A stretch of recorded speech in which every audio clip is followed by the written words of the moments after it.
Turning 50 feels less like crossing a finish line and more like standing at a quiet hilltop where the road behind you is longer than the road ahead, and it is here that many people slowly begin to realize that some of the things they chased for decades were never worth the cost.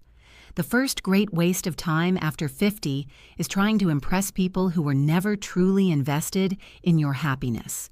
For years, you may have dressed a certain way, bought certain cars, accepted exhausting invitations, or worked endless overtime just to earn approval from colleagues, distant relatives, or neighbors who barely remember your birthday. At 20, the hunger for validation feels natural. At 30, it feels necessary. At 40, it feels competitive. But after 50, it becomes painfully clear that most people are too busy worrying about their own insecurities to deeply analyze your life.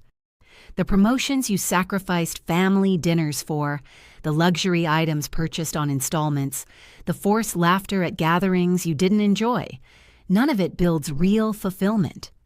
What truly remains are the quiet evenings you missed with your children, the hobbies you postponed, the trips you delayed, and the conversations you rushed because you were too busy maintaining an image. After 50, time is no longer theoretical. It becomes visible. You measure it not in years, but in energy. You realize that pretending to be someone stronger, richer, trendier, or more important than you truly are drains a kind of emotional currency that you can no longer afford to waste. There is freedom in accepting that not everyone will clap for you, not everyone will understand you, and not everyone needs to. The exhausting race to be admired slowly loses meaning when you notice that the people who genuinely care about you never required performance in the first place. They valued your presence, your honesty, your laughter, and your flaws. Impressing strangers brings momentary applause. Being authentic builds lasting peace. Many learn this lesson too late, after decades of comparison and silent competition, only to discover that the most liberating decision at 50 is to stop auditioning for roles that were never meant for them. When you stop trying to impress the world, you reclaim your time. And time after 50 is the most precious asset you have left.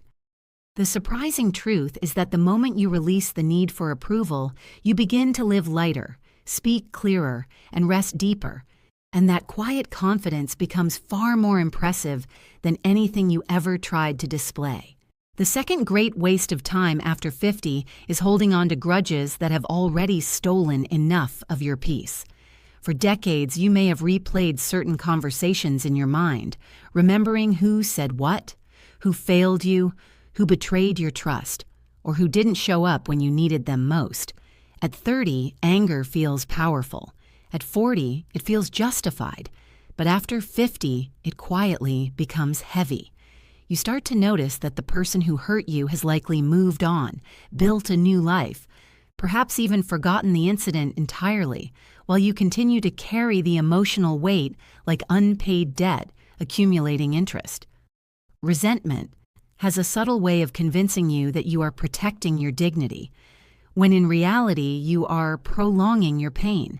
The sleepless nights, the imaginary arguments in the shower, the silent cold wars at family gatherings, none of these restore what was lost. Instead, they quietly drain the years you have left. After 50, time begins to feel fragile. You become more aware of how quickly seasons change, how friends face health scares, how funerals become more frequent than weddings. In that awareness, grudges start to look small compared to the limited calendar ahead. Forgiveness does not mean excusing harmful behavior or pretending that wounds never happened. It means choosing not to let those wounds define your remaining chapters. Many people reach 50 still waiting for apologies that may never come, rehearsing speeches they will never deliver, hoping for closure that life rarely provides in perfect form. But closure is often self-created. It is the decision to say, "This no longer controls me." The truth is, carrying bitterness into your later years is like packing stones in a suitcase meant for a short journey. You simply do not have the space or strength for unnecessary weight. There is also a physical cost. Stress tightens the body, raises blood pressure, steals sleep, and weakens joy. Peace, on the other hand, lightens your posture and softens your voice. When you choose to release resentment, you do not free the other person. You free yourself. After 50, emotional freedom becomes more valuable than being right. You start valuing calm conversations over winning arguments, distance over drama, and silence over proving a point. The wisdom that comes with age whispers a simple truth. The past cannot be rewritten, but your relationship with it can. And when you finally loosen your grip on old anger, you discover something unexpected, a deeper, steadier happiness that does not depend on anyone's apology. In the end, the time you would have spent replaying pain can be invested in laughter, meaningful connections, and simple moments that truly matter. And that exchange is one of the most powerful decisions a person can make after 50. The third great waste of time after 50 is constantly worrying about what might go wrong instead of appreciating what is still going right. For much of life, worry disguises itself as responsibility. You worry about your career, your children's future, your finances, your health, and the unpredictable turns of the world, and in earlier decades, this anxiety can feel like preparation. But after 50, endless worrying begins to reveal its true nature, a habit that steals today without securing tomorrow. By this stage, you have already survived challenges you once believed would break you. You have faced financial pressure, heartbreak, uncertainty, mistakes, and unexpected losses, and yet you are still standing. That fact alone should remind you that resilience has been your silent companion all along. Still, many people spend their 50s replaying worst-case scenarios in their minds, imagining illnesses before diagnoses, disasters before signs, and conflicts before conversations even happen. They postpone joy because they are waiting for certainty, and certainty rarely arrives in full form. The irony is that worry rarely prevents problems. It only multiplies fear. It turns small concerns into towering shadows and robs ordinary days of their beauty. After 50, time feels different. The years ahead are precious, and each sunrise carries more weight. To waste those mornings trapped in anxiety about things that may never happen is to trade reality for imagination in the most expensive way possible. There is wisdom in planning responsibly, but there is exhaustion in obsessing endlessly. The mind that constantly scans for danger cannot fully enjoy peace even when it is present. You might be sitting at dinner with your family, yet mentally calculating risks. You might be on a quiet walk, yet forecasting worst outcomes. In doing so, you miss the laughter, the breeze, the taste of food, the warmth of connection. Many people only realize too late that the life they feared losing was the life they were too distracted to enjoy. After 50, the goal shifts from control to balance. You begin to understand that not everything can be predicted or prevented, and that acceptance is not weakness but maturity. The future will unfold whether you exhaust yourself worrying or not. What you can control is how fully you experience the present. Gratitude becomes a stronger shield than anxiety. When you consciously notice what is working, your breath, your mobility, your relationships, your accumulated wisdom, you shift your energy from fear to appreciation. The most powerful realization after 50 is that peace is not found in eliminating all risks, but in trusting your ability to handle whatever comes. And when you stop rehearsing disasters that may never arrive, you reclaim mental space for creativity, connection, and calm. In the end, worrying excessively is a silent thief of time, and after 50, time is far too valuable to surrender to imagined storms when the sky above you is still clear. The fourth great waste of time after 50 is postponing happiness until someday arrives. For most of life, it feels reasonable to delay enjoyment in the name of responsibility.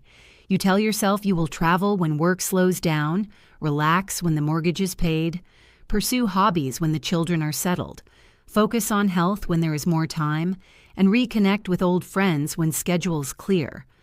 Decades pass under the promise of someday, but after 50, reality gently confronts you with a difficult truth. Someday is not a guaranteed destination. The calendar moves faster than it used to, and the years no longer feel endless. You begin to realize that waiting for perfect conditions is a subtle trap, because perfect conditions rarely exist. There is always another bill, another obligation, another unexpected challenge.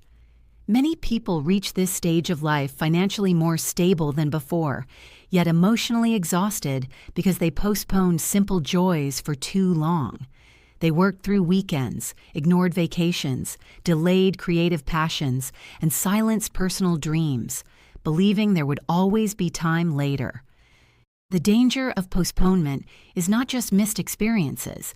It is the habit of believing that the present moment is merely preparation for a future that never fully arrives. After 50, energy changes.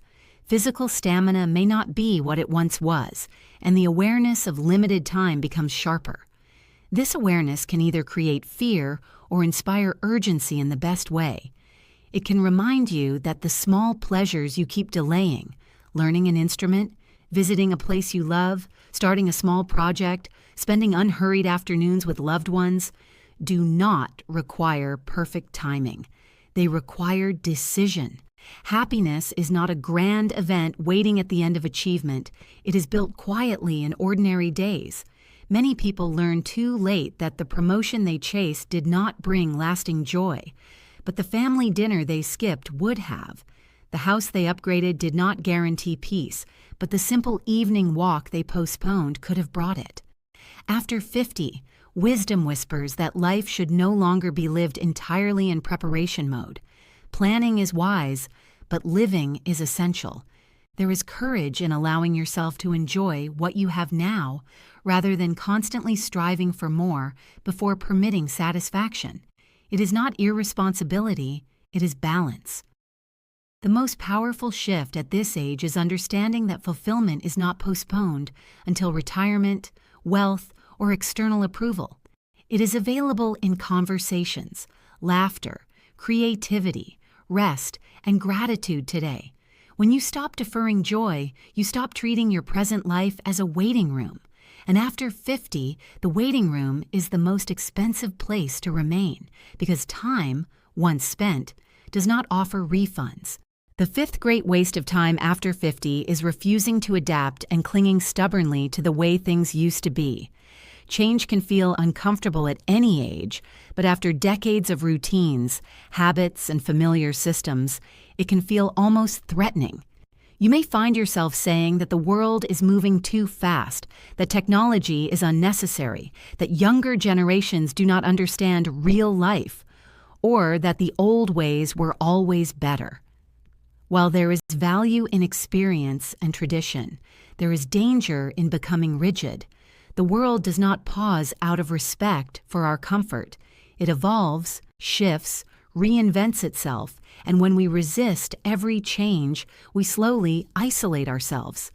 After 50, adaptability becomes less about survival and more about connection. Refusing to learn new tools, new perspectives, or new methods can quietly shrink your world. You may avoid digital communication, dismiss new ideas at work, or reject cultural shifts without truly understanding them. Over time, this resistance can create distance between you and younger family members, colleagues, or even friends. The tragedy is not aging. The tragedy is becoming closed. Many people learn too late that growth does not have an expiration date. The brain remains capable of learning, curiosity can remain alive, and reinvention is not reserved for youth. In fact, experience combined with openness can create powerful wisdom. After 50, the goal is not to chase every trend or abandon your identity. It is to remain flexible enough to stay engaged with life. When you refuse to adapt, you may feel temporarily safe, but you also risk becoming irrelevant in spaces that once valued your presence. Work environments evolve, communication styles shift, industries transform, and relationships require updated understanding. Complaining about change consumes energy that could instead be used to understand it. Adaptation does not mean agreeing with everything new. It means staying informed and willing to adjust where necessary. There is dignity in learning something unfamiliar, even if it feels awkward at first. There is strength in asking questions rather than dismissing innovations outright. Many people look back and regret the opportunities they ignored simply because they were uncomfortable with change. After 50, flexibility keeps your mind sharp and your relationship strong. It signals to others that you are still engaged, still curious, still growing. The most inspiring individuals at this age are not the ones who resist evolution, but the ones who combine experience with openness. They understand that life remains dynamic, and they choose to move with it rather than against it. In the end, refusing to adapt wastes precious years in frustration and isolation, while embracing change, even gradually, keeps you mentally alive and deeply connected to the world around you. The sixth great waste of time after 50 is neglecting your health until small issues become major problems. For decades, many people push their bodies to extremes, ignore early warning signs, skip exercise, eat poorly, or dismiss minor aches as temporary annoyances, thinking that youth will always compensate for neglect. In your 30s and 40s, energy can mask poor habits. But after 50, the consequences begin to accumulate, often suddenly. High blood pressure, joint pain, declining mobility, fatigue, and chronic illnesses can creep in quietly, and many realize too late that prevention would have been far easier than repair. The truth is that investing in your physical and mental well-being is no longer optional if you want to enjoy the years ahead. Waiting until illness strikes to take action can lead to rushed treatments, limited options, and loss of independence, turning precious time into hospital visits and rehabilitation. Small, consistent actions, walking, stretching, balanced nutrition, regular checkups, mental stimulation, and stress management, have an outsized impact after 50. Yet many postpone these practices, believing they still have time or that effort now is inconvenient. The irony is that each day you delay self-care is a day lost in vitality, energy, and quality of life. Health is not merely about longevity, it is about freedom. The freedom to travel, to enjoy relationships, to pursue passions, to wake up without pain, and to feel present in your own body. Many people only recognize the cost when their mobility is limited, their stamina falters, or their independence is compromised. After 50, the body no longer rebounds as easily, but it is remarkably responsive to thoughtful care. Investing in health is the ultimate form of respect for yourself and your future, a way to reclaim time that might otherwise be lost to preventable decline. Ignoring this truth is one of the most common regrets, because no amount of wealth, status, or accomplishment can replace well-being. When you prioritize health, you protect your ability to experience life fully, to enjoy family gatherings, to explore new interests, and to live with dignity. Every meal, walk, stretch, and mindfulness practice is a deposit into a vitality account that pays dividends in energy, resilience, and joy. After 50, taking your health seriously is not optional. It is essential if you want the remaining years to be rich, active, and meaningful. Those who learn this late often wish for even small interventions decades earlier, realizing that time and energy spent on care is never wasted, while neglect guarantees lost opportunities.